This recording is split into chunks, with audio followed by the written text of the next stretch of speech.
We're going to develop a very simple real estate application. Now, it's not intended that this application be deployable in the real world as a fully professional website with high-end web design and graphics, but you're here to learn programming and MySQL, and you're going to know how to work with those people to design and program a very nice little website. This will get you started on your path.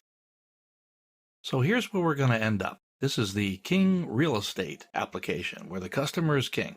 So we have a featured home over here, as far as the eye can see, and we have some realtors over here. Notice, when I bring my cursor over, it gives us some more information about the realtors, and so forth, all the way down. Now, down here, I have a little block where we can find information about our homes. I can leave it blank to find all the homes, so let's do that. And we can see a description about each home, picture, and the price and number of bedrooms, etc. All this data is coming out of a MySQL database. So we go down, see more homes, and etc. There are about 6 or 7 homes here. I'll go back, and I could put in a partial word for one of the cities that I was looking for, or the whole city, and I only get back data from the Ocean Cove homes that I have listed. There's 3 of those.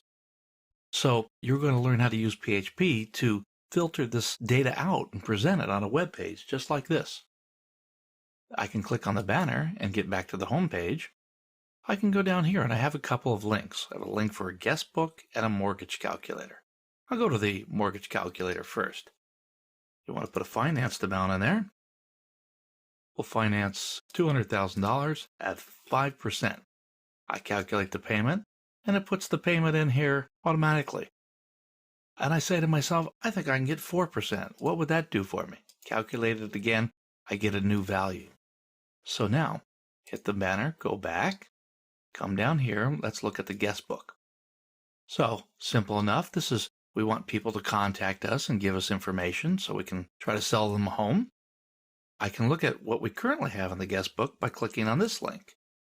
Click over here, and you get a grid of information. All this data, again, is coming out of the database. PHP is going to format things into a table and alternate and show the row colors, and you'll learn how to do all of that. But what if someone enters information and they forget to put anything in and they click the button? Well, we get some validation. It says you have to enter a first name. So, okay, I'll put a first name in there. How about George? If I hit the submit, now it says, well, you still need a last name, etc. So let's put in George Smith. I'll put in a phone number for George. And a city where George wants to reside is Chicago, and he has no real comments. So, submit the information. Get a nice little form back that says that a representative will contact him soon, and any other comments he has. So, let's go back. We can view the database, and George Smith is now in there. So that works.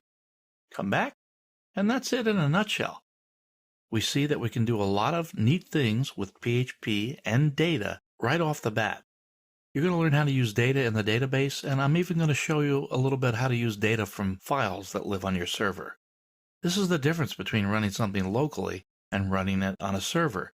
You can put information up there that's going to be accessible to all of your programs, but it wouldn't be accessible to a user on their PC.